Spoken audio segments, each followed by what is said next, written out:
welcome to episode 201 of the Dive Down, a Magic the Gathering podcast focused on the latest decks, trends, and strategies for the casual spike. My name is Shane, here in Denver, Colorado, and with me on the line from Chicago, Illinois, it's the one and only Godfather, Dave Harbarger. We're here again. 201. You thought we wouldn't make it, but here it is.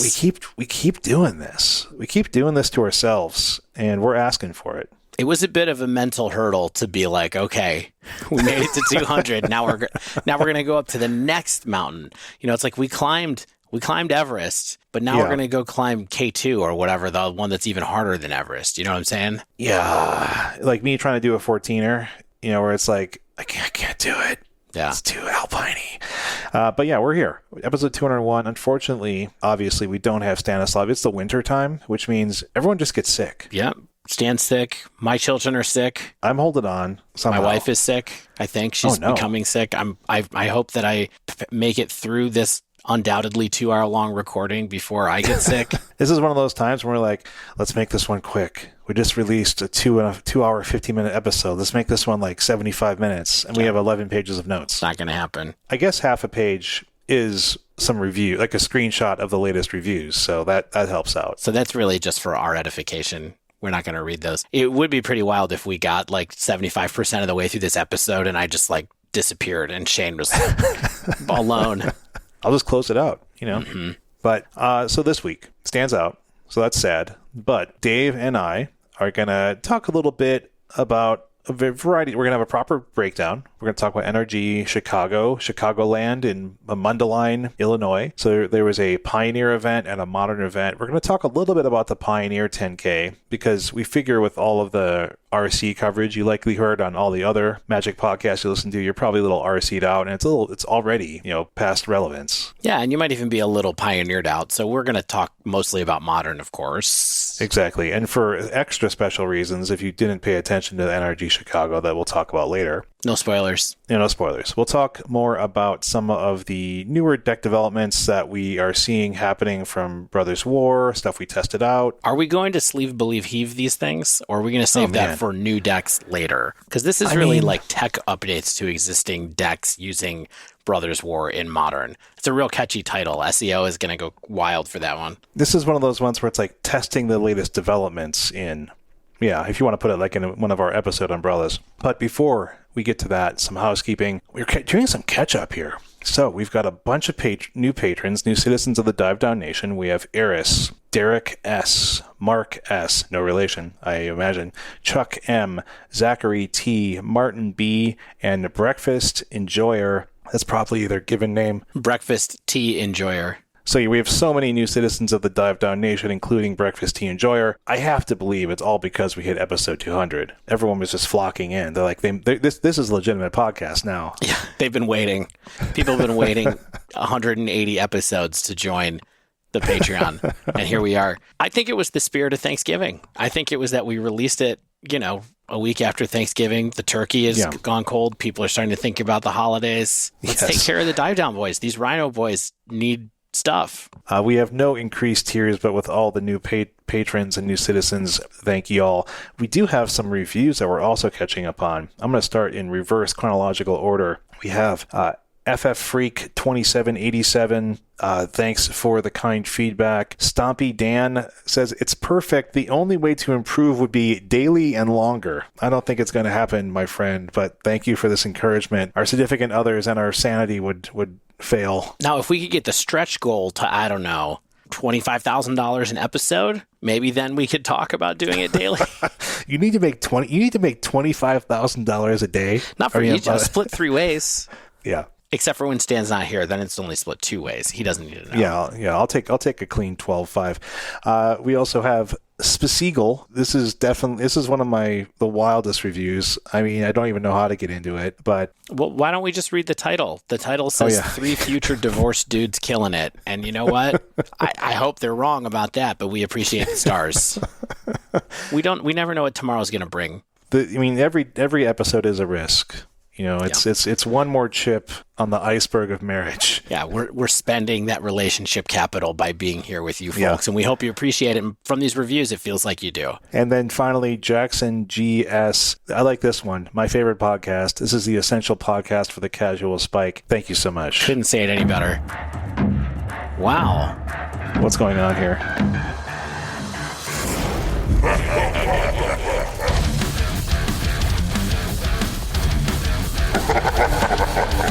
What is happening here? Well. You thought a little COVID would keep me from recording with you guys? I think it was more of a hope. Stan, we did not disclose what was going on with you.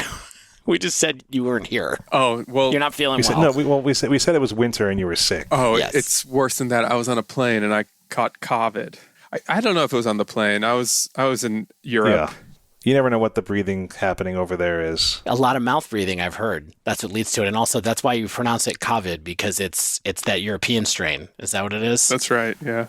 But I don't want to make too much light of it because it's still a serious disease. But yes, very serious. Yeah, no. So I felt like hell today. And I told the guys, I can't record. I can barely move. And then, no joke, I ate a bowl of mixed nuts, Kirkland fancy mixed nuts, and maybe placebo, maybe I don't know what, but like I'm convinced the protein and the fat like gave me some energy and bounced me back. I'm hoping that I've really unlocked something here. Frankly, I don't know if I'll be able to stay the whole episode because I kind of feel like I'm on borrowed time.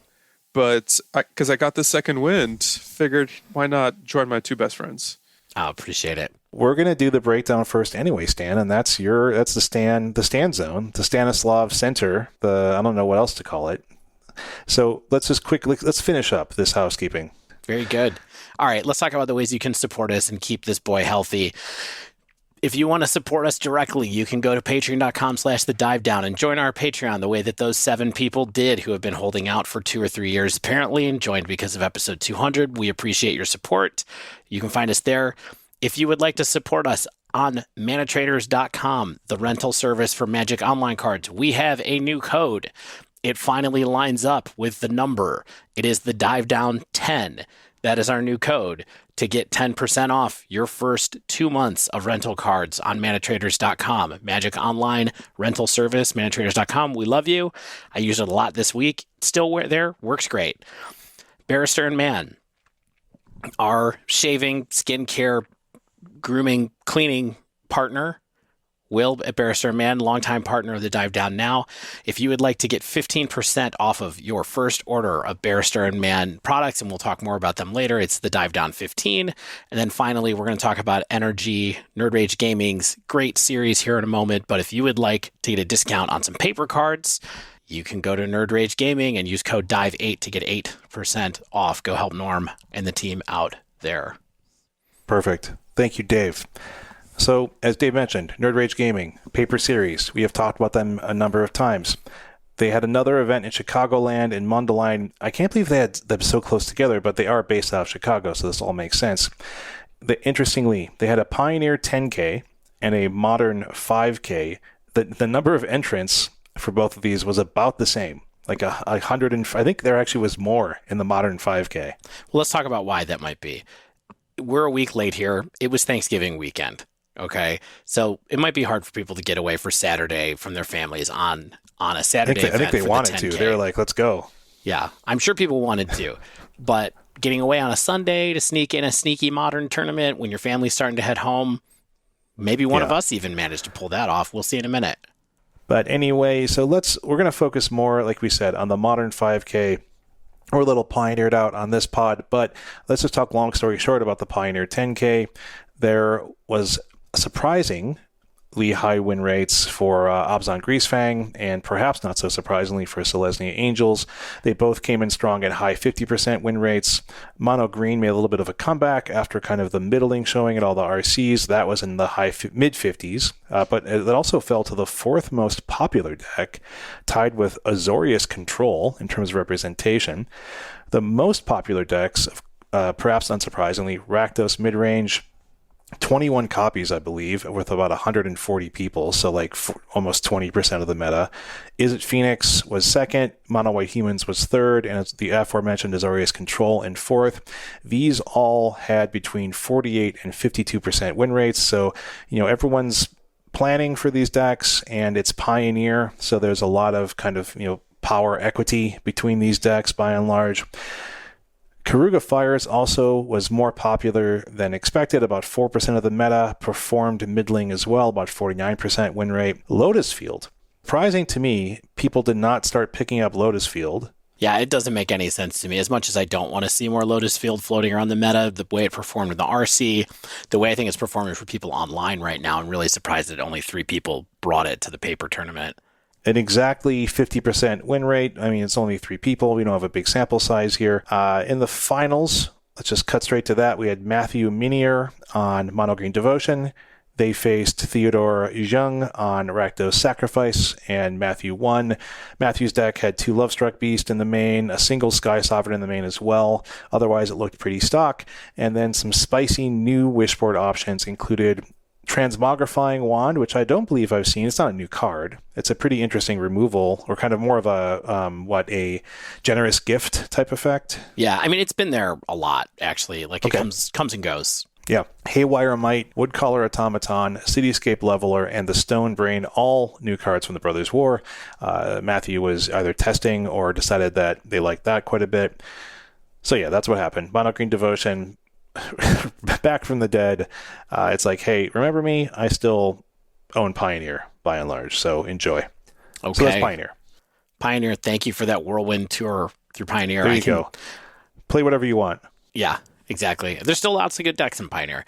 All right, let's talk about the Modern 5K. I'm going to let Stan talk about the Modern 5K for a second, because I think he has something to share with everybody. I won 6 out of 8 matches. You did win. Yeah, perfect. There you go. But you did win. You mean you were a big winner? Thank you. Yeah. No. How did you do at the Modern 5K? You were there. Yeah, I played and I finished in 10th place because I went. That's amazing. Yeah. I went 6-2. Number 1 Horn Dog. Yeah, I think there was a Living End player in the top 8, so I wasn't the top Cascader in the room. But yeah, I horned off pretty well, all told. That's not true. There was no Living End in the top 8. Oh. So I'm the top Cascader again? Yeah. That's what I'm talking You about. I think so. Again. Well, Stan, why don't you tell us about the deck that you brought, and then we can talk about the meta and everything else. I'd love to hear about what you did, why. I mean, we know it was Rhinos, but where are you at on Rhinos right now? Seems good still. I don't think we're going to talk about the Modern Challenges, but as an aside, Rhinos is in the finals of both Modern Challenges this weekend, and it won one of them. It was actually Rhinos versus Breach. Or no. It was Rhinos versus Prowess, I think, both days. And they. Oh my gosh, really? Wow, really? Yeah, I'm pretty sure. I have brain fog. I don't know. But Arceus Dota did win Saturdays, though. I mean, they're like an extremely good Rhino player. Yeah. Best in the world. Yeah. But Stan, what was your build like this time? So I played 4-color with Leyline Binding, of course. I mean, that's 5-color, right? Yeah, technically. You can fetch a black source, but you're not casting any black spells. I guess it was, the Leyline Binding version. My technology is really just in the sideboard. I played 3 Teferi instead of 3 Blood Moons, and otherwise, the sideboard looks like every other Teamer Rhino sideboard. I did play a couple Ardent Plea as well, since I had access to white. And I'm off Scion of Draco.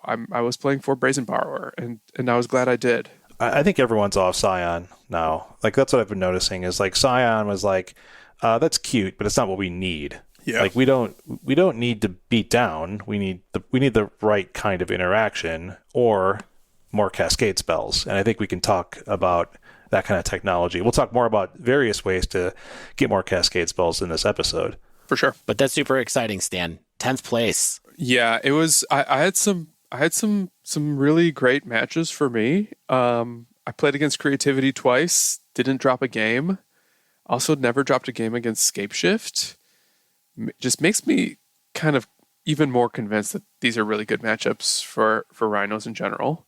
I had a win and in for the top 8, actually. I was in 7th place going into round 8, but I lost to Burn in a nail biter. It was game 3 even, but they burned me out. They went bolt. No spoilers, but it turns out that the person who beat you in that round, I believe, actually won the whole tournament. Is that right? That's true. They did. So That is correct. So it was a good weekend for them. My only other loss during the day was Hammer, and I think I punted. I made a foolish mistake. I misused Fire Ice, and as a result, I got punished. And then afterwards, I was talking. So basically, I tried to use a fire on a creature land. What's their creature land called? Inkmoth Nexus? The construct? No. Oh, Yeah. Inkmoth Nexus. Yeah, they were on Inkmoth, and they had a hammer on it, and or no, they didn't have a hammer on it. They just swung with an Inkmoth and 1 mana up, and I'm like, I'm just going to try to fire hit. And they had a Sigardazade out, and they just responded with Colossus Hammer. But what my opponent told me after the fact that I didn't think through was if I had iced it down, any equipment on it automatically falls off, Right. which is interesting. Yeah, it turns back to a land, and then the equipment falls off of it, and then they can't re-equip it with Sigardazade. Yeah. Oh, man. Then they have to have steel. That had to feel bad. Then they have to have Paladin. But that's still, buddy, that's a heck of a run. Right. And I did have a rematch against a different hammer opponent on camera, and I won that round. So Yes. I think that was the one that really Yeah, that was mattered. sweet. It was sweet to see you on camera. Yeah, even in Doomwake was doing commentary for me, and just like hearing a Rhino expert talk about my Rhino games was really fun, and kind of like confirming some of my own sideboard decisions live. It was vindicating. Stan, I do want to talk about your mana base a little bit because I feel like it's extremely safe, and I'm curious what your experience with it was.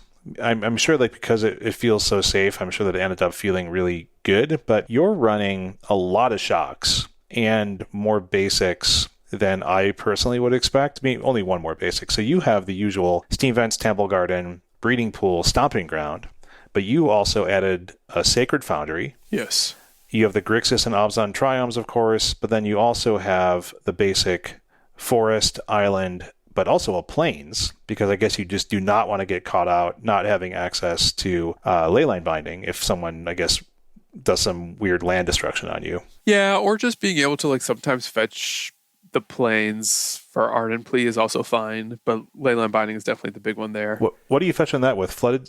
Is that with, like, do you have Flooded Strands? Yeah. I have 4 Flooded, 4 Okay. Misty, 4 Wooded Foothills. And against Got it. decks like Scam, Yeah, so, I mean, like you just have to fetch basics aggressively anyway. Mm-hmm. Yeah, sure. Yeah, I can see it. I also played a 5-color Rhinos at the LGS this week, and I mean, I did equally as well. I mean, I went 3-0. That's almost like 6-2. Oh yeah, dude. But at an LGS event. But yeah, we're doing similar things in our main deck for sure. Like I really liked having 10 Cascade effects, and I ran 2 Ardent Pleas as well to get us up to 10. That density, I think, feels better because you just have them more often. How'd you like it? Yeah, no, I thought it was excellent for that reason as well. Also, just the Exalted on Ardent Plea was weirdly relevant sometimes. It's, I played against a Jeskai Breach opponent who was able to Prismatic Ending my Rhino, or one of my 2 Rhinos, and then my other one was just beating for 5. There are other times where an opponent would actually answer both Rhinos, and then I would just beat face for 4 with Brazen Borrower. So it's not the best reason to play that card. I'm just fine just sticking to 2 for now, but it has some extra utility. The fact that it also pitches to Force of Negation is not irrelevant. Makes it a little less painful than when you're on Teamer and you only have the 8 Cascade effects and you have to, like, every once in a while pitch a Force of Negation or a Shardless to Force of Negation or a Violent Outburst to Fury, and then you have to top deck a Cascade spell. Having those extra Ardent Pleas makes those decisions a little easier as well. Yeah, awesome. Let's talk about the overall metagame for a second, I suppose. I think this shows the continuing evolving paper meta, at least in the NRG circuit. We've got Jeskai Breach at 8.8% of the meta. I'm sorry, what? Jeskai Breach at 8.8% of the meta. Wow, the NRG meta is real. I feel like that is such a, because there are so many good players who love it here, I'm so surprised. Wow.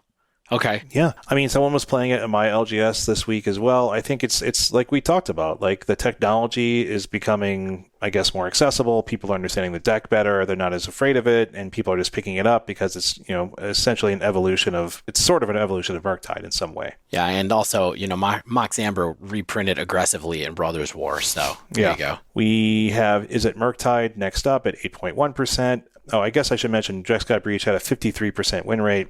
Isn't Murktide at 8% of the meta, 45.6, a very Isn't Murktide win rate. Azorius Hammer up next, also at 8% with a 55.1% win rate. Rakdos Scam at 4th place with 7.4% of the meta, a 63% win rate. Ooh, doggy. For Scam.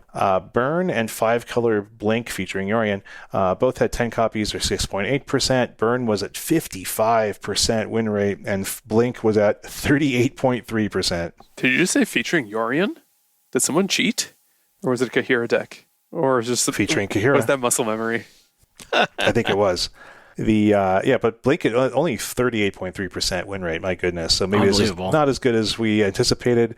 Up next, 5-color Creativity, 5.4% with a 45% win rate. Up next, all the decks of the previous meta are starting to fall away. Yeah. Speaking of previous metas, we have Azorius Control and Merfolk both at 4% or 6 people each. Azorius Control finished at 42.9% and the Fish Friends at 36.8%. I checked these. They were in fact Merfolk decks. 6 people brought Fish to this tournament. It is true. 5-color Zoo, 5 copies, 3.5%, 42.3% win rate. I will mention we did see some 5-color Zoo showing up in, I believe, Sunday's challenge. So who knows? If it's good, is it bad? Apparently it's fun and it does play wild to Coddle. Rhinos up next. There were 2 5-color and 2 Teamer. The Teamer both had main deck Blood Moon, so it's just kind of a full pivot where it's like, hey, if I'm not doing 5-color, I'm going to Blood Moon you.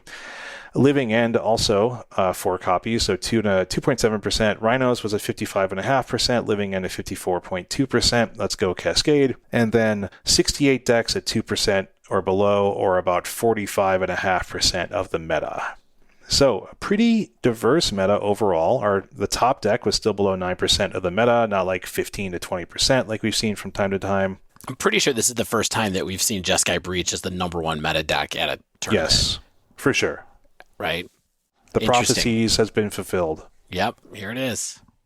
Let's go through our top 8, celebrate the winners. We had Adam Weiss, Tournament Killer, Dream Crusher for Stanislav on Boros Burn. Only 3 Riftbolt in this version. Wild person, Adam.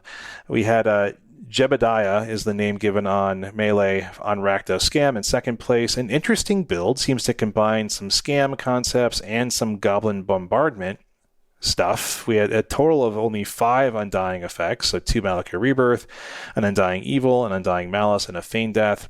But also this deck features Unlucky Witness, Mayhem Devil, 3 Village Rites, and a playset of Goblin Bombardment. Wow. So kind of, just I guess going for stuff. I don't really know how it's making enough creatures, honestly, to like really use Bombardment. So I don't know. Cool deck. Will Kruger third place on Azorius Hammer. So yes, Will did what Will does, win with Azorius Hammer. Guy Scott also on Azorius Hammer. These are pretty normal looking Azorius builds. John Wager, 5th place on Jeskai Breach. The white is just splashing for a few sideboard cards, really, like Wear Tear and maybe like a Teferi or 2. Joe Prismatic Lissette, Ending, as Stan mentioned, comes up occasionally.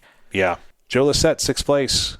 Frequent NRG commentator decided to play this one. Mono Green Tron, as Joe Lissette does. Classic stuff from Joe here. Basically no new cards on the main deck. Very classic Green Tron. The only new sideboard wish card I saw was the Stone Brain. And other than that, this is like February 2022's version with like after Boseiju got printed. What do you guys think the Stone Brain is being used for right now in Modern? Just like against Breach? Maybe Necromancy effect, I think. But like you can use it game 1. You could use it against... And it's just like, is it because if there's like you hit creativities or archons, you can hit underworld breaches, right? It's just like, it's just good. Sure. Yeah, you take away crashing footfalls from somebody if you move fast enough or disrupt them enough. I mean, I think that there's a lot of things in Modern that are payoff based like this. And so it's possible to just take their strategy out and make them go to plan B. Yeah, I think that's fair. 7th place, Adam Hawthorne on Azorius Hammer. Looks like Azorius Hammer. And then... That's 3, by the way, in the top 8. That's 3 Azorius Hammer builds in the top 8. And Adam's the person who came in second. Wow. Fascinating. Hammer had a big showing for only having medium. Well, no, actually having really good results in the wider meta too, with 55% win rate. Never sleep on Hammer, especially in the hands of, I think, good players. You can extremely sleep on Hammer in the hands of bad players, as we will talk about a little bit later. But 8th place, Zaros is the name given on Melee. Rakdos Scam, traditional Scam build. Interestingly, had 2 copies of Ob Nixilis, the adversary, in the sideboard. Why not? Interesting card. The finals featured Adam Weiss on Boros Burn, Adam Hawthorne on Azorius Hammer. The dueling Adams, Weiss came out on top, as we mentioned. But most importantly, Stanislav finished 10th place with Rhinos. The Horn Dogs continue to trample. Good work, Stan. You're the real winner here. Awooga. I don't feel like a winner right now. No, but you look like one. Thank you. Yeah, that Guy Scott was actually that Hammer player who beat me, who was then graciously like, you should have just iced my land. And I was like, you're right. Lesson learned. Guy Scott. He also, his playmat was a piece of rug. It was like a rug. that is really funny. It's amazing. I mean, it's big day too. Like a carpet sample? Yeah, it was a carpet sample. It's a big day too, though, Stan, where both people that beat you in the tournament are in the top 8. That's how you know. I mean, that happens when you have a good run, of course, but that's amazing to look at that and go, wow, I lost to 2 people who top 8'd, 1 person that won the tournament. That's good stuff. Yeah, I mean, it inspired me to get out to the LGS. I mean, I went with a friend of the show, citizen of the nation, Spencer, and we had a good little time over at Mythic Games. So shout out to Mythic for still existing and having a good crew of people. Yeah, I mean, Hammer's still fun. Excuse me. Rhinos are still fun. I imagine Hammer's fun too, but for me, let's just crash some Not if you're footballs. terrible at it. We'll talk about that in a little bit. I like these hints you're dropping, Dave. Overall thoughts on this, my friends. Breach is certainly gaining popularity. That's kind of obvious. I love it. There's 4 decks in this meta that I have been playing lately. Hammer, Scam. I would like to play Breach, Murktide. There's all kinds of decks in here that I like. Should we do a Breach deck dive next week? Should I put us on record? Maybe next week is the time. Yeah. Stanislav, you just caught the COVID. Wait till you see how you feel like in a day or two before you promise anything related to next week. I was just zonked for like 6 days. It was terrible. But Dave, you mentioned Scam. The win rate here is pretty bonkers, like 62% for like a decent representation of the deck as well. I've definitely seen people just be like, okay, now I'm sick of the grief combo. I'm this deck is annoying. I mean, this is when I'm packing Leyline of Sanctities in my board now. Like I've got 3. Helps against burn, helps against random Thoughtseize decks, helps against Scam. Yeah, I think that's pretty smart. Wow. I kind of feel like I should start doing that too. Especially in a deck that now has In access to a white wide meta, in an LGS meta. Yeah, and if not that you have access to white mana, like if you are able to delay the games a little bit, you can even cast it now, which you could never do in Teamer. I mean, that can help you out for sure. But yeah, I think, people are into Scam. I think that Scam is doing what people want to be doing if they want to be thought-seizing people, more or less. And so, plan accordingly. I think Hammer is still really good. I think it's just there was that period of time when I think the respect for Hammer was dipping, and people were like, "Oh, there's no Luris." The reality chip is just adequate, but Hammer's still really good, and it's gonna catch you out. Most of these lists are not running the reality chip anymore. I would just it's just gone. It's just gone. Yeah, they're mostly Azorius in order to play Spell Pierce and a few sideboard cards like Lavinia and stuff like that, depending on how people are teching. Yeah, but reality chip. Mana Leak in the list that I was messing around with last week, but I don't believe has that. He's really just playing Spell Pierce, which is great. Spell Pierce is an amazing card in Modern, and go for it. And ultimately, this was Burn's tournament. I mean, finally, it wasn't just one person doing well, 55% win rates for Burn, and it won the whole thing. So some days the NRG is a real Burn meta. Do you think people are now going to... Mundelein is a real Burn meta. Yeah, I heard that actually. Well, I heard someone say that in earnest while I was over there. But do you think now is the time to start? That's funny. To start cutting a Rift Bolt? Is this the 3 Rift Bolt metagame? We'll talk about that on our Burn deck dive in a couple of weeks. All right, what's next for NRG? So I believe that we are coming up on the final tournament of the year. We're definitely coming up on the final tournament of the calendar year for NRG. in Louisville this weekend. So if you can go, if you're in the area, if you like Paper Magic and you want to do it, it is a Modern 10K with a Pioneer 5K on Sunday. So the Modern is on Saturday, the Pioneer is on Sunday. Lots of interesting things going on here, but the biggest one is that the Player of the Year race is coming down to the very end. You might have seen some people talking about this on Twitter, and 2 friends of the show and 1 potential friend of the show, get at us, Connor, if you're listening, are in the race right now. We have Connor Mullally in first place with 168 points, Zach Allen with 162, Jesse Robkin with 156, all of them very much in striking distance if they have a good tournament this weekend or good tournament and good trial this weekend to be able to close out the year as the points leader and become the Player of the Year. Honestly, there's a bunch of people right behind them even as well. Piper Powell is there, Andrew Ellenbogen, Jill Bernal, and even a few other people are possibly with a really good finish could be able to take that kind of points leader crown as well. So, NRG Louisville, watch it this weekend. Go if you can. Please support our friends at Nerd Rage Gaming who are doing what they can to bring Paper Magic back to life for America, mostly for the Midwest, but for America. And yeah, check it out. It's been fun covering this tournament this year. We hope to do it more next year. And I don't know if you all saw, but there's a new paper tournament series being launched on the West Coast as well by Laughing Dragon Games. Ooh. It'll be interesting to see if they can really get a similar energy style circuit going on up on the West Coast, because yeah, it'd be great to see some more people get some more regional stuff in here that maybe we could talk about on a weekly basis. It's always more fun to talk about these tournaments. As much as we love Magic Online, the paper tournaments are a little bit more fun to talk about. So for sure. So good luck, all y'all. Stanislav, good luck to you. Thanks. In your coming Rhino events. Appreciate it. Stan, are you coming back with us? You gonna bounce after the break? How are you feeling? I still have a little juice in my gas tank. Cool. Well, speaking of juice in the gas tank, we're going to take a quick break. I don't know how that's relevant, but I'm just trying to make it. I'm going to roll with it. We're going to go get some more juice to put in the gas tank. Oh, perfect. Stay with us.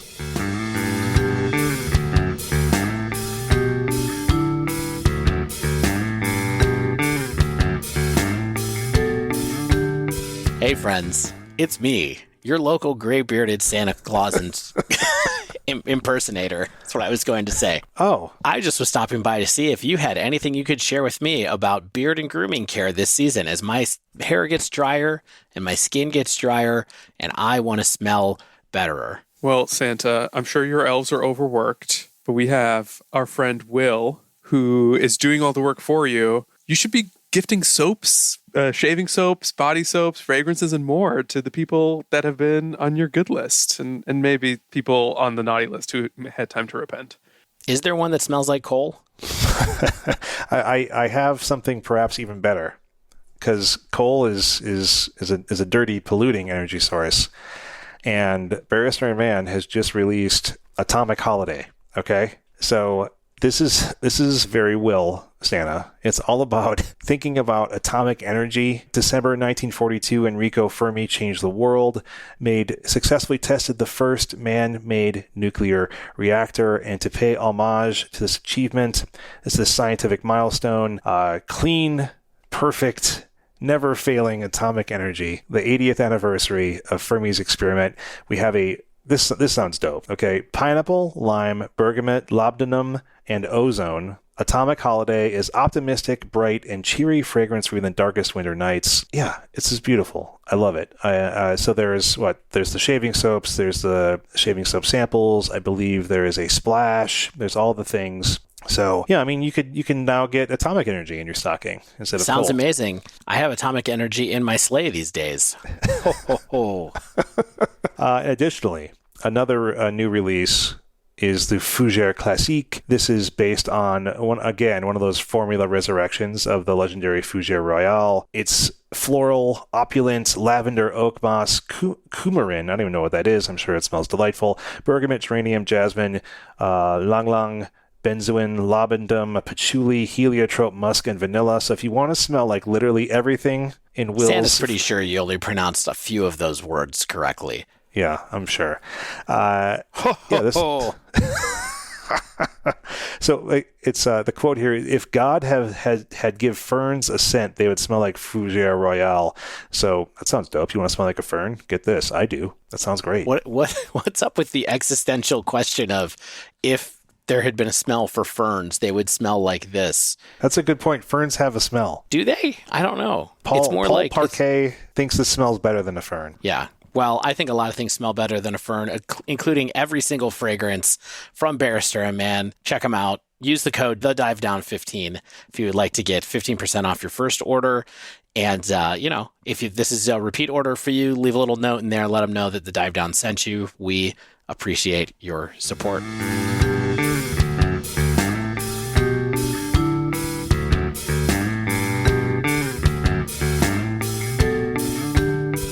All right, we're back.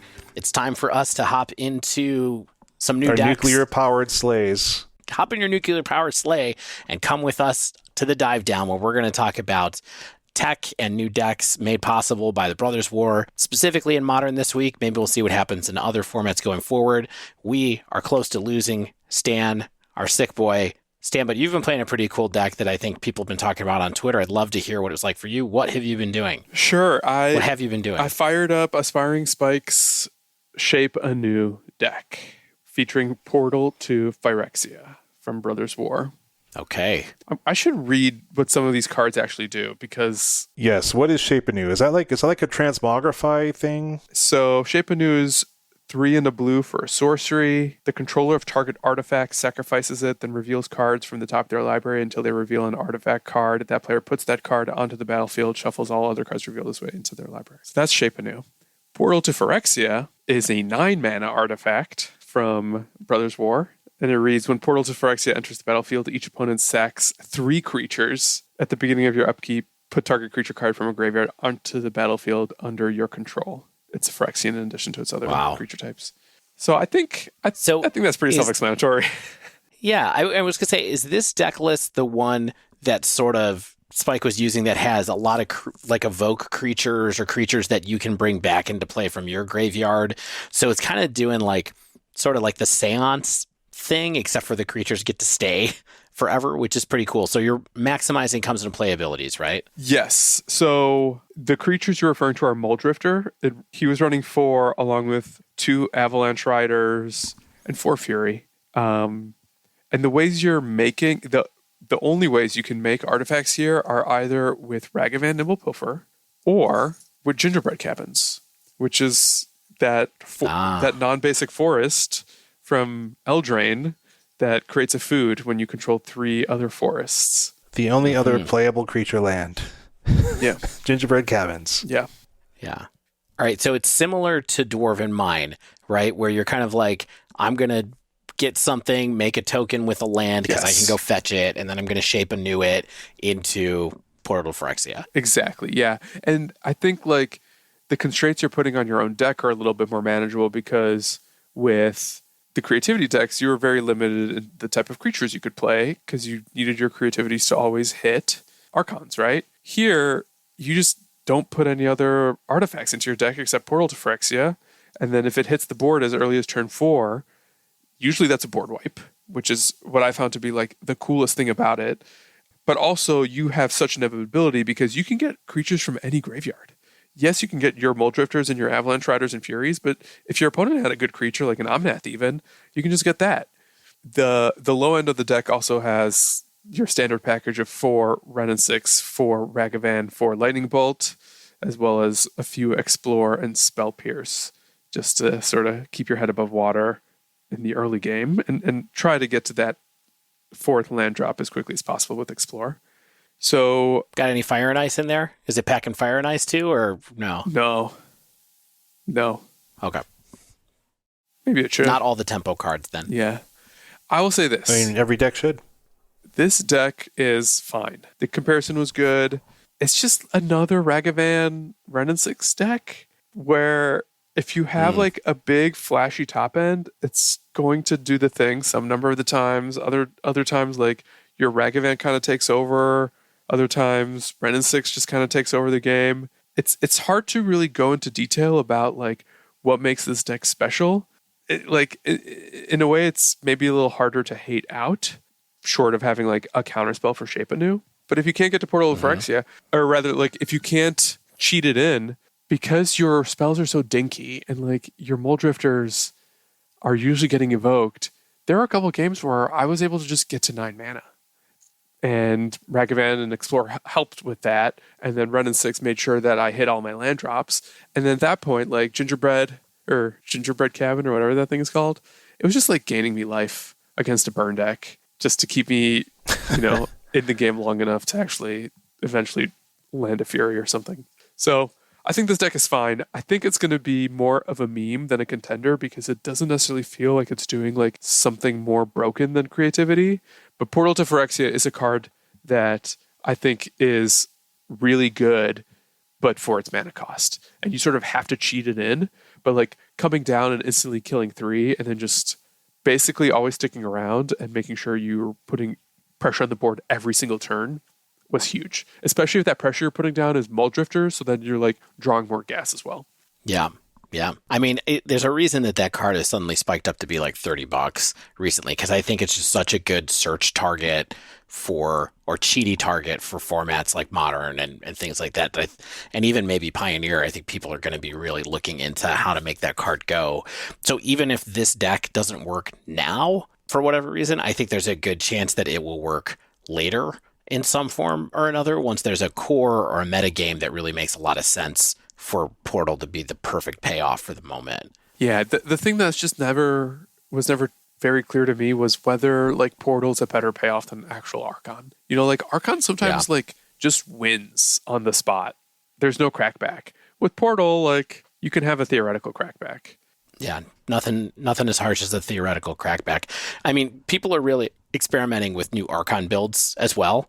Right now, there's a lot. We're not going to talk about these today, but that Bitter Reunion or Bitter Resentment card that lets you Cathartic Reunion and then keep it around until you want to give something haste. I've definitely seen people trying to make Archon come into play and then also give it haste, so they just get an incredible amount of triggers right now. So I think that there's a lot going on based on Brothers War with cheating these giant cards into play, using some of the enablers in there, and even some of the payoffs in Portal to Phyrexia. Cool. So I'll give it a I will believe. never play this deck. Yeah, no, this is not a Shane deck. I don't think it's a me deck either, but I will definitely keep an eye on it. I think this is like, it has the trappings of a deck that can steal some 5-0s because it has some good cards in it and can like surprise opponents and can maybe even like top 30 to a Modern challenge. I don't necessarily see it being a powerhouse in its current iteration, but I think there's something to believe in it. So I'll give it a B for believe. This would be like the deck you go up against like round 2 of like your next like 6 round RCQ, and you're like, oh, I was not prepared for Shape Anew. Exactly. All right, guys, I gotta go. Go rest. I've reached my limit. Yep. I can only talk about myself for so long, but I'm glad I got to surprise you. I'm excited to hear the rest of the episode. It was a wonderful surprise. We appreciate it. It's good to see you. Hope you feel better soon. Get some rest. Bye. It takes 2 to make a thing go right. All right, is he gone? It takes 2 to make it out of sight. Is he gone? Yeah, he's gone. He went boop. Next deck we want to talk about. Let's talk about the one that I've been hinting a lot about, which is that, I talked a couple weeks ago about how I was thinking about picking up Hammer, and trying out some new Brothers War cards seemed to be an opportunity to play what's probably a really bad version of Hammer, but it was pretty interesting, and that would be basically mono white Hammer with a little bit of blue cards in the sideboard, but with Diabolic Intent. Okay. Main deck. Diabolic Intent. Shane, what do you think about that, just as a title? Okay. Are you surprised by this idea? Well, I'm immediately looking at what extra creatures this deck is running, and I don't see any extra creatures. In fact, I see fewer than I might suspect. Yeah, we're not running extra creatures for this. Yeah, I guess you're just killing stuff.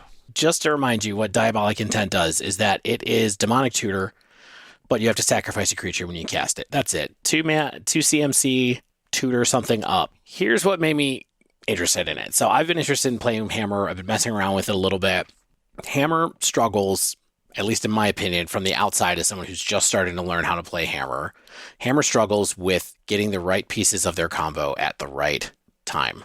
right? There's several different things going on in Hammer, synergistic pairs.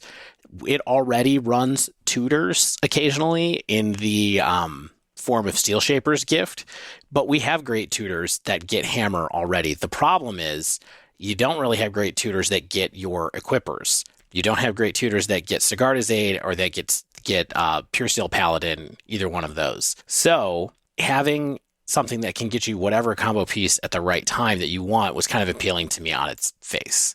Okay, and I saw a couple people using it. The list that I found is by a player named Plants in a challenge from November 28th. I saw a few other people trying similar Esper-esque builds where, you know, we got a couple Diabolic Intent main and then kind of normal stuff in the sideboard. Plants was playing 3 Diabolic Intent. I tweaked their list a little bit and only played 2 because I felt like maybe that was too many to start out with. That's a lot. I also think, 3? Yeah. Yeah. I guess you want to see one, though. Yes. I also think that one of the things that's interesting about this is that without Luris, now this is weird because Tutor is certainly card disadvantage, right? But given that there are sometimes creatures that you draw in Hammer at the wrong times, too late in the game, for example, when they don't matter anymore, think Esper Sentinel, or occasionally something like an extra 0 creature, like an extra Memnite or an Ornithopter, you know, being able to grab whatever piece you need in the mid game when you have some extra mana around, a la Luris, sort of, is kind of what I think the best version of Diabolic Intent is supposed to be. I don't think it necessarily helps you combo the first time, but helping you recover after you've been interacted with to try to close out a second version of your combo. Like if they kill your equipper, then you can go get a new equipper. If they kill your hammer, then you can go get a new hammer quickly. If you just need something else to change the direction you're going, maybe you want to go get Stoneforge Mystic or something like that. I think that's a cool tool to have in this deck. Yeah, for sure. I mean, so what do you... Yeah, I'm looking at this, and I feel like this is an interesting concept where it's like this player is adding Diabolic Intent but making almost no other changes to the deck to like truly support Diabolic Intent.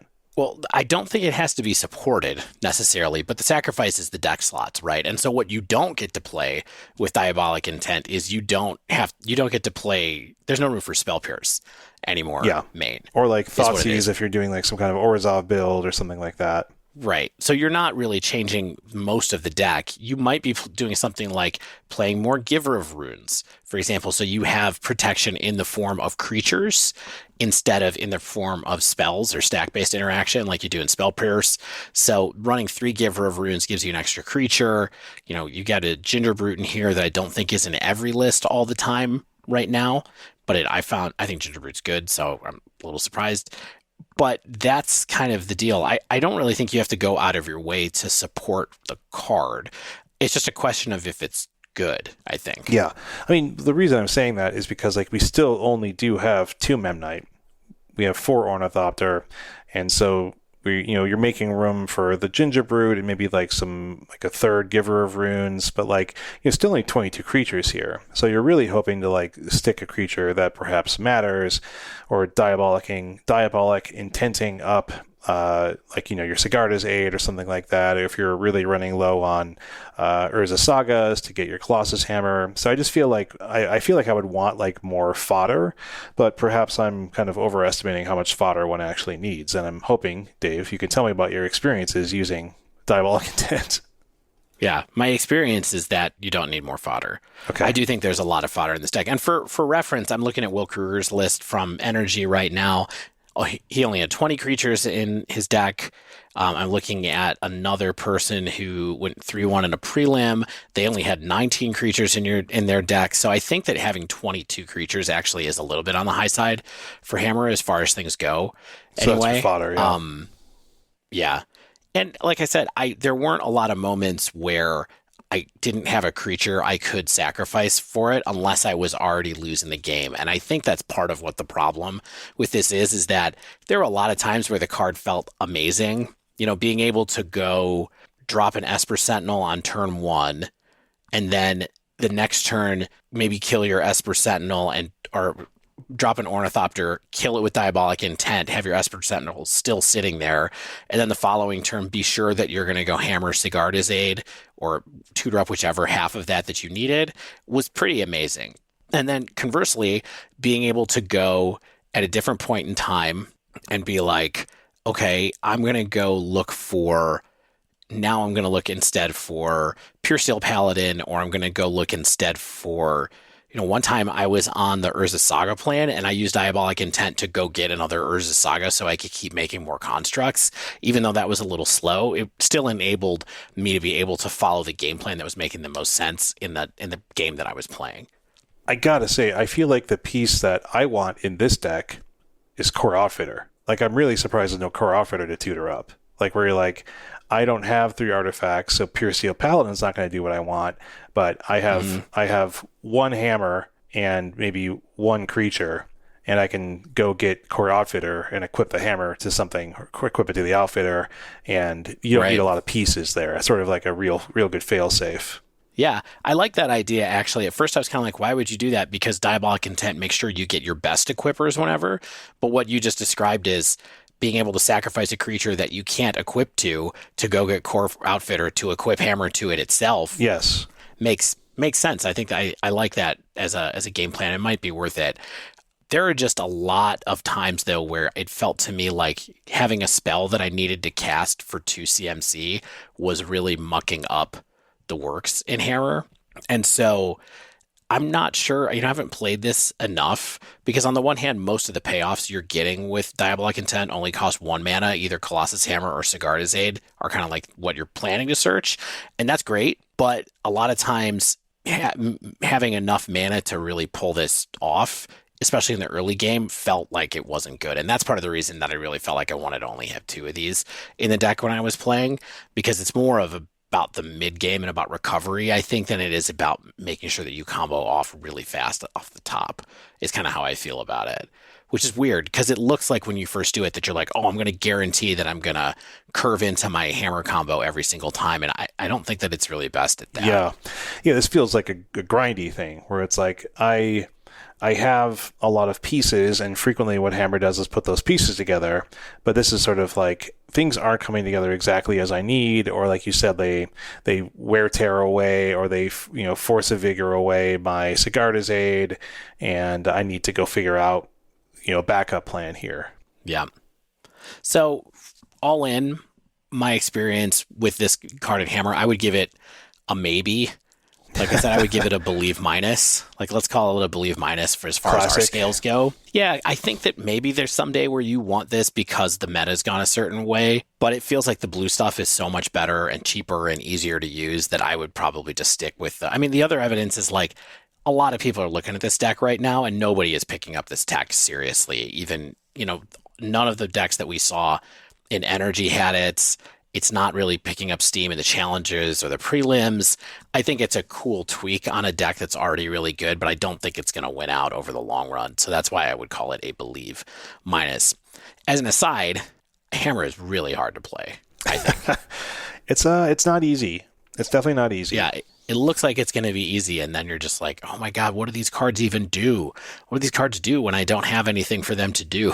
There's a lot of like timing things. I think it's one of those decks, like when I was playing Infect as like a fairly new modern player, I was definitely not great at it. It's like, I'm good at the things that they come together, where it's like, hey, turn 2, Might of Volcrosa, dead.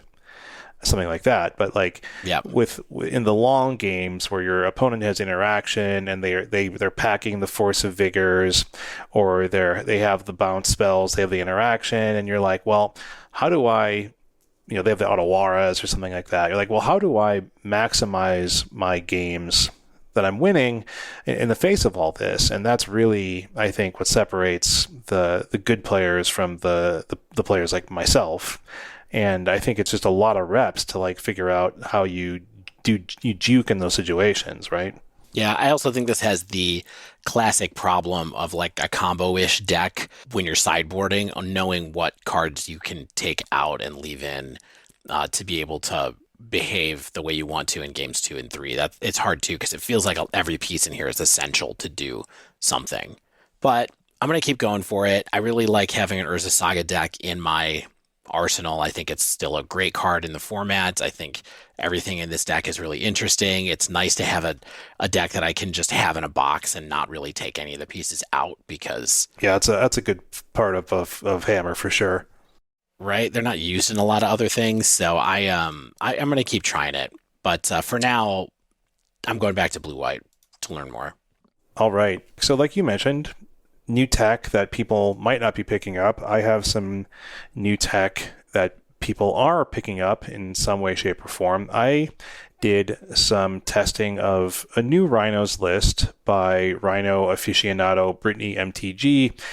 Brittany tweeted out her list maybe like just over the weekend. And what this is essentially is a teamer list that ran 3 main deck Blood Moon and a single copy of Arcane Proxy. And if you forgot what Arcane Proxy is, it's the new 7 mana value prototype card from Brothers War. It allows you to exile a spell with mana value less than Arcane Proxy's power. You cast it without paying the mana cost. For 7 mana, it's a 4/3, but the prototype cost is 1 blue. It enters as a 2/1. And the synergy here, of course, as we mentioned in the spoiler rep a few weeks ago, is that this can then cast Crashing Footfalls from your graveyard, as Crashing Footfalls has no mana value. Of course, Arcane Proxy can't cast the first Crashing Footfalls, but after a copy's in your graveyard, it's essentially a redundant Shardless agent. It puts 10 power on the board for 3 mana. This is generally a good thing to do, and Arcane Proxy is an interesting thing to test in this list. It puts more than 10 power on it. Isn't it a 4/3? No, it's a 2/1 for the prototype cost. For the prototype cost? Oh, yeah, okay. You're not casting this for 7 unless you're really fortunate. Got it. No, I just misread what its stats were when it's a prototype. Yeah. Okay. And people, including Stan and myself, we've been experimenting with more copies of Cascaders, like a couple Ardent Pleas to increase the opportunities for drawing them, getting more Rhinos on the board more regularly. Arceus Dota has had lists with up to 12 Cascaders, like just a full complement of Ardent Pleas as well. This, of course, does create some potential tension of drawing too many, and you run out of Crashing Footballs. But like honestly, if you're doing that, you're probably in a good position. But let's say you're concerned or you've been surgical extracted. Yes. Let's say you're concerned with that, or the potential for all your footfalls to like get countered in a long control game, or a deck where they might have surgical extraction, or a deck where they might have like a necromentia effect and you don't draw your Leyline of Sanctity in your opener, or you just want another 2-power creature on the board instead of like the mostly useless enchantment like Ardent Plea. That's where Arcane Proxy can come in, I think.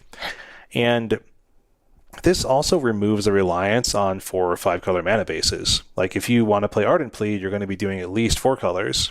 And this just allows the deck to move back into straight teamer, so you become less weak to Blood Moon effects. You can play Blood Moon yourself, even in the main deck, like a lot of the teamer players are doing right now, to hedge against kind of the decks that are greedy on mana. So what you're saying is that you like this more in the lower mana base versions of Rhinos, and you also like it. So you lose Leyline Binding in that too. Yes. So part of it is that you think that in order to play Arcane Proxy, you probably want to be in a deck where you're not going to have Leyline Binding either, right? I don't know. I think you could run this in both. I think there's. Stan and I are both running Brazenbauer, and many people are running Brazenbauer, and they're a 5-color list, right? And that's 1 blue to do anything with. So I don't think this is an either or. But if you're in 4 color, so you think this is better than Ardent Plea? Well, I think it certainly can be. I think it really depends on your comfort level with the number of Cascaders you want to have running. And then there's some math I'll get into in just a quick second, kind of okay, so I have Arcane Proxy. What are my odds of drawing that, but not another Cascader? Because if I draw an Arcane Proxy, it's not really an Ardent Plea. It's Stone Cold Nothing, or it's it's a 2/1 for 3, which you don't really want to be casting. I think that in my testing, I chose to run 2 copies of Arcane Proxy. I wanted to see more of the card for my testing purposes, and I think the math is pretty safe because, I busted out the hypergeometric calculator and did the usual stuff. So let's just go. Our chance of drawing 1 or more of let's say we have 8 Cascaders in our opener, that's 65.3%. Pretty good odds. You can mulligan to that pretty aggressively with the London Mull. And so let's say you have a single copy of Arcane Proxy. Your odds to draw one of those in your opener is 11.7%. And if you have 2 copies, it's 22.1%. So that's pretty low, which is kind of what we're hoping for, as we don't necessarily want Arcane Proxy in our opener without another Cascader. So let's say you have one copy of Arcane Proxy and you want to draw one either in your opener or in your like first 4 cards drawn. So like you're like, I want to draw this later in the game. I want to draw one of these so that I have a chance to like flash back one of my copies of Crashing Footfalls. So if you want that in your first 4 cards drawn or your opener, it's 18.3% with one copy. And if you have 2, your chance to draw at least one in your opener or the first cards drawn is 33.5%. So your chance to draw a Cascader and an Arcane Proxy together in your opener is 13.4%. with one copy. But after the first 4 cards, that goes up to 26.8%. So like basically what I'm trying to piece together here is that you're still in pretty good shape to draw one of your normal Cascade cards and then have like essentially another copy of Shardless Agent that can flash back another copy from your graveyard, still leaving you 3 in your deck potentially. And then, you just have a nice density of threats, a nice density of 10 power on the board for 3 mana. And I think overall the math is pretty safe. But I guess the real question is, so what's the advantage here? The advantage, I guess, is that you get more than 8 copies in your teamer deck because you don't have to do like the Ardent Plea stretch. In my experience of playing, I will say that there were times when I drew Proxy in an opener that could have been an Ardent Plea and would have led to a potential keep, but this deck does mulligan fairly well.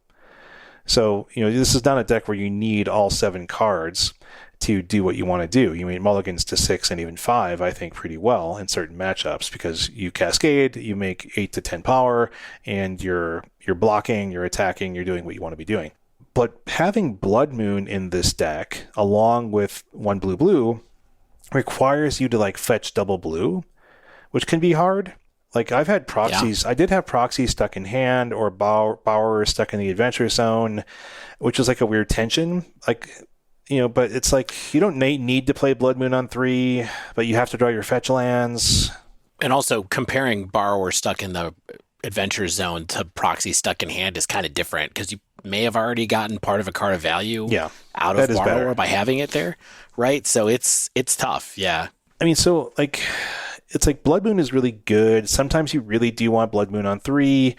It's you can also quickly give away that you're playing Blood Moon, like when you cascade and your opponent sees a bunch of your deck sometimes. So like it's like the tech is quickly thrown off. So like if you don't have a Blood Moon, then it's essentially almost like a valueless pull because your opponent probably starts drawing their basics or playing around it. So that's a little bit weird. Losing access to Leyline Binding is kind of the biggest tension, I think, here. It's definitely a choice. Like I'm not sure Blood Moon access is worth it right now. I feel like many of the top decks of the format are pretty well insulated against Blood Moon right now. Like Murktide Regent is totally fine playing around Blood Moon.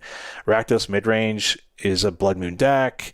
Of course, you burn is not a big deal, but you are going to, of course, hurt. You can hurt Hammer pretty well. You can hurt Creativity quite a bit. You can hurt 4 and 5 color Omnath if they're not expecting it, but I think they will be pretty soon. Amulet Titan, one of our top 8s. Yawgmoth doesn't love it. Domain Zoo certainly doesn't love it. So those are, of course, like I can't believe Domain Zoo is in the top 10 of modern decks right now, by the way. Oh boy. So it's not like lights out, and you're making a sacrifice in terms of the way you're getting your mana and things like that, and you're losing Leyline Binding. So yeah, I mean, overall, I guess I'm of the opinion that 1 to 2 Arcane Proxies can likely find a home in the deck, perhaps even in addition to things like Ardent Plea, like in a more multicolor deck, because, like I said, Arceus Dota is playing like 12 copies of Cascade spells right now. So maybe it's one of those things where it's like, hey, I'm running my 8 normal Cascaders. Maybe I have like 1 Ardent Plea and then like 2 Arcane Proxies. So you have like a really high density of ways to cast the first one, cast the second one, and get some value in that fashion. It wasn't like my new favorite build of the deck, but I definitely saw the possibilities of Arcane Proxy. I just don't know if like it's really worth the risk. Like even though the risk is small, it's like I'm getting 2 extra power, and that might be enough. Like, we do know that Shardless Agent does rule, but I don't know. It always does what you want, and Arcane Proxy doesn't always do what you want. Yeah. So use the scale. Believe. I'm a believer. I'm not like, it's not literally another Shardless agent, but I think it's a perfectly good spell. I think there's ways that people are going to tweak these numbers, tweak these builds, tweak the mana, decide if it's in 3 or 5 color builds. But overall, I liked the card more than I thought, but I liked it kind of only a little bit more than I thought I would. That's fair. All right. So now we got to talk about what do you got? You got another deck? My long-running problems. Yes, I have one more deck to talk about before we go. Perfect. One of my long-running issues, Shane, and I've taken some time off from this. I'm coming back to it now, but it wasn't really by choice. What happened was last week, November Christmas, 27th. I gave you my heart. Exactly. I woke up to this tweet from well-known Magic player that we love on this podcast, Andrea Mangucci. And the tweet says, back-to-back 5-0 trophies with blue-red prowess. No. Imagine me at 6 a.m. getting up to walk the dog and seeing that and starting to sweat. It's 20 degrees outside and I start sweating. And then Marvin, the rest did of his you hear tweet this? says, did you read this tweet? Yes. Prowess is, could it be? The rest of the tweet says, Third Path Iconoclast overperformed, better than Sprite Dragon for sure. This deck is capable of turn 3 kills as well as grinding until turn 10. Very underrated in Modern. Thumbs up. Video soon on my YouTube channel. So I read this. I stare into the sun as the sun is coming up. And I put my phone away and I move on with my day. And I go, I'm not going to fall for this again. I've tried so many times to bring this deck back. It's the same deck list that I've seen a zillion times, by the way. It's Dragon's Rage Channeler, Monastery Swiftspear, Soulscar Mage, the usuals. Lava Dart, Lightning Bolt, all the things you imagine. Andrea has Light Up the Stage here, has 4 Third Path Iconoclast, 4 Expressive Iteration, 2 Underworld Breach, 3 Mutagenic Growth, a Gut Shot, and 4 Mishra's Bubbles. So it's like a tweak on some things. So you're loving it. But me, my heart leaps, then I go, no, it can't be. But then later, a few days later, after Thanksgiving at this point, or later in the love Thanksgiving the story, weekend, by the way. I open Twitter, and here's Everett with a tweet that says, after watching Mangu09 farm modern players with prowess, we played this list today on stream and picked up an easy 5-0. Yeah. There are a few different ways to build the deck, and I'm firmly in the 17 land, 4 Manamorphose. Yeah, interestingly, Andrea did not have any Manamorphose in his list, which is mind-blowing. Yeah, I didn't even wild. consider it when I first read this. And 3 Underworld Breach camp. Deck's great, thumbs up. Now I'm just done. You're just over the moon. I'm over the moon. I'm like, I'm going to do it. And then later that day even, there's one more tweet a couple of days later on the 3rd from Chris Giglio, who's a player who, I don't know if we've spoken about them much, but is on Twitter doing stuff and doing well. Top 4 to 30-person RCQ with Breach Prowess, White Splash, overperformed all day. White Splash, Whoa, Jeskai. okay. Now we're talking about Mutagenic Growth is cracked in this deck, and I kind of want a 4th copy. Feels good to play something proactive again, December 3rd. Oh, Mutagenic So Growth. I had already yeah. started playing the deck by the time I saw Chris's tweet, but I was like, okay, there's even more people doing it. So here I am again, Shane, here to talk about Prowess. blue-red prowess in Modern. Love it. How do you feel about that? You ready? I'm more than ready. I'm all ears. What you got? I played Spike's deck, is what it is. So Spike's deck, very simple build, I think. 4 Bauble, 4 Mutagenic Growth, 4 Manamorphose, 4 Lightning Bolt, 4 Lava Dart, 4 Soulscar Mage, 4 DRC, 4 Swiftspear, 4 Iconoclast, 3 Breach, 4 Expressive Iteration. Beautiful deck list. The sideboard is even extremely simple. It's 4 Flusterstorm, 4 Shattering Spree, 3 Magus of the Moon, 3 Reality Hemorrhage. Remember that card? Oh, that's like the colorless little wrath? Like mini wrath? It's not a wrath. It's colorless shock. That's it. And then Gigantha as a companion. So what is that for? Like for the Invec. Yes, Sanctifier Invec, yes. Yeah, Sanctifier and Vac, and also the core or whatever that you sometimes run into. Sure. The Soul Core, Herder. yeah, yes. Yeah. All right. So, first thing I'm going to say, I also, the one thing I did was I made some changes here and there after I played with Spikes, and I spent some time playing with Brotherhood's End too, which is a card that's becoming popular for people at this point too, I think. But we can talk about it in a minute. But the first card is Third Path Iconoclast. Okay, I've talked a lot of times recently that I don't like Young Pyromancer that much. I don't feel like it works out very often for me, where I feel like that really closes the game. However, the change in the clause in this deck, any spell in this particular deck, any non-creature spell makes a huge difference. Yeah, and having it trigger off Bauble is really the key. Also, having it trigger off of Breach when it's cast, honestly, turned out to be a pretty good thing as well. Many games where I had it out, the tokens kind of did a lot more blocking for me. They played a lot more defense than they did playing offense. I can see that. For me in a lot of ways. But it really did it, and it felt like a lot of free value, and especially if you can clear the board and still attack him with a 2/1, which you could do with Young Pyromancer still. This card's good. I think it's easily better than Pyromancer in Modern in a way that matters here. So I felt pretty good playing it. I liked it better than Dragon Sprite, just the same way that, or Sprite Dragon, the way that that Manguchi said. It's not as close to my heart as Stormwing Entity is, and not as powerful as that card, but also that card is dead in the water in Modern right now because of the quality removal. So Third Path Iconoclast, I think, is a real card. It's a real good card. Maybe we shouldn't be surprised by that. Awesome. Have you played with or against that at all? Oh, no, not at all. I've not seen it. Okay. I was trying to buy some at the LGS, but they were sold out of an uncommon. Yeah.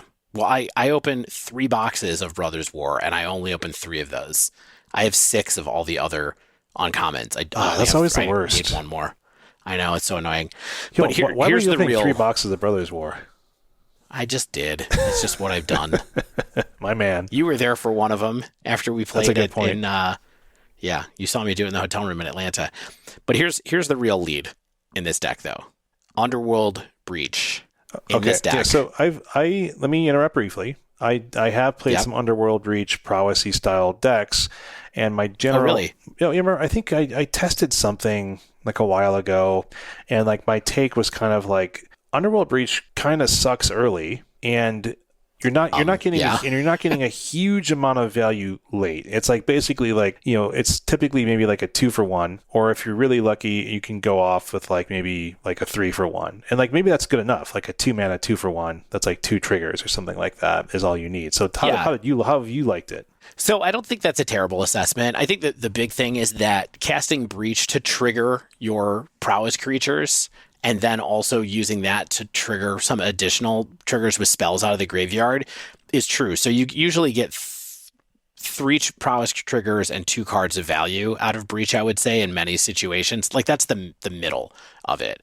I think there's like a few different scenarios here. Like, the obvious one is I play Underworld Breach, and hey, I have 2 bolts in my graveyard and 4 mana, so now I'm going to play those again. I'm going to burn you out while I attack, or I'm going to clear out blockers. Like, that's the easiest one. It's like Breach, bolt, attack, or Breach, bolt, deface, and there we go. And it's almost like finale of what was the red finale? I forget the name of it suddenly. That was in Finale of Promise in some ways. The weirdest one is, oh, you killed all my creatures, I'm going to Breach, and I'm going to play back my creatures out of the graveyard and try to get this party going again.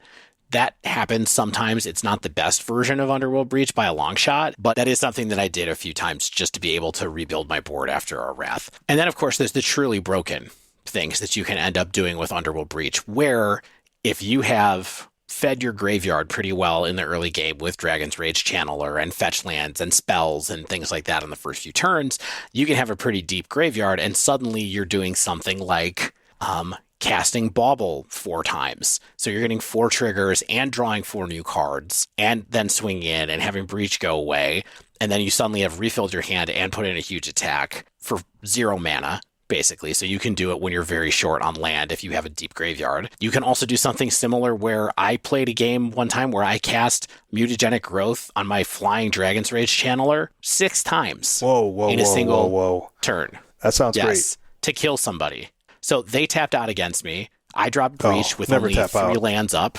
Well, yeah, but what are you going to do? It's like turn 2. Goodness. Yeah, so it was so I go to turn 3. I made a bunch of triggers with Dragon's Rage Channelers played on my first couple of turns, so I had a pretty healthy graveyard. I had 2 Dragon's Rage Channelers in play.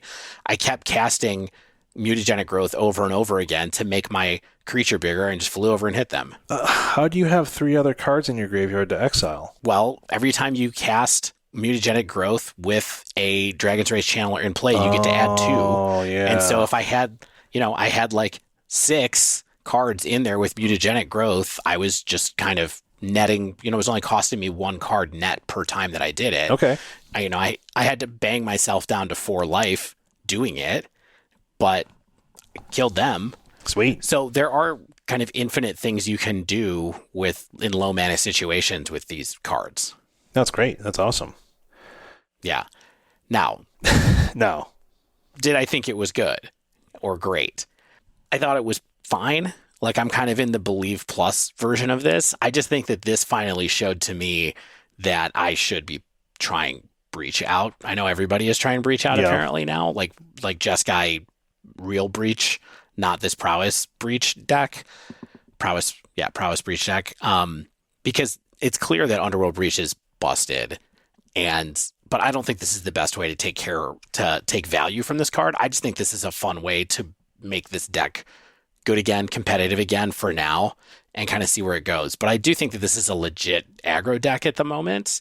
It's just a question of how the mashups line up, things like that. Sweet. So this one I would give a Believe Plus, but clearly Underworld Breach, the card itself, is a double sleeve. So learn how to play that card or play against it, I guess, right now, because it's going to be around.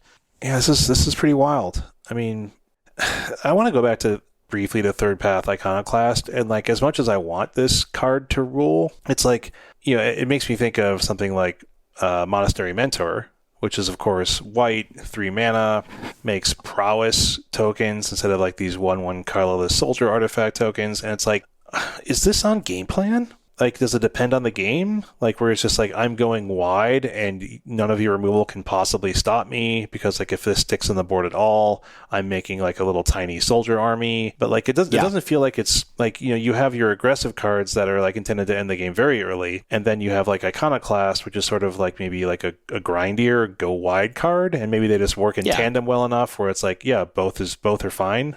Yeah, I think that's what it is. That Prowess has always had the potential ability to be a grindy, or need some ability to be a grindy deck, right? Like, originally it was like, let's draw cards with Light Up the Stage. Yeah. And then it was kind of like, let's scry cards with Stormwing Entity. And then now it's sort of, and this deck has used Young Pyromancer in the past in a similar capacity as well. It just was never as good as this is. Mm-hmm. So I think that it being a 2 mana spell, plus the fact that it triggers off of Bauble, means that it's a kind of a whole new ball game for this thing. And by the way, I didn't mention that the turn that I was killing somebody with Mutagenic Growth, I had an Iconoclast in play as well. Okay. And so I was like, I had like 6 soldier tokens. So if they managed to kill my guy, I had a full board still there as well that I could swing in with. So, okay, one thing I have to ask Dave: if you cast Magus of the Moon out of the sideboard, there's no blue mana sources. Like, are you just like just who cares type thing? Like, Magus is for decks where you take the blue cards out. Yeah, like, well, there's 8 of them. So like, what, you're doing Magus, maybe some Flusterstorm. Not Flusterstorm. You're probably doing Shattering Spree and stuff like that. The sideboard for Spike Stack isn't super well thought out, but that would be a place where I think you're bringing in Brotherhood's End, and maybe you're bringing in Fury. You're just bringing in whatever cards you have at that point. Mm-hmm. Like, for example, if you were going to bring Magus in and Reality Hemorrhage and then take out everything but 2 Iconoclast, or take out everything but 2 Expressive Iterations, you just completely have no blue pips anymore, basically. Yeah. Cool. But I'm not in love with the sideboard in this. Let's talk real quick. So I did a second league with this where I tried Brotherhood's End in the sideboard, even though I knew that it would make me not be able to get Gigantha anymore in the games where I brought that in. Mostly because I wanted to see if it was any good or any better, made this deck any better against something like Hammer, or against like Asmo Food, or weird combo decks where you're just going to try to, Saga decks basically, where you don't really have a way to get rid of their giant tokens. I felt like Shattering Spree was a little clunky to be able to do the couple of times that I used it. I think Brotherhood's End's very powerful, but I didn't really get a chance to have it shine in the games that I played. But I certainly tried, and I feel like it's a good option for even Modern, honestly.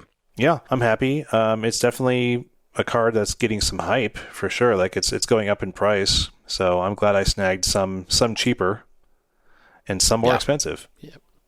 Yeah. Cool. So, well, I'm glad this is like legitimate. All right, why don't we shut it down here? But I think there's a whole lot more stuff for us to talk about next week, potentially. Yeah, can't wait.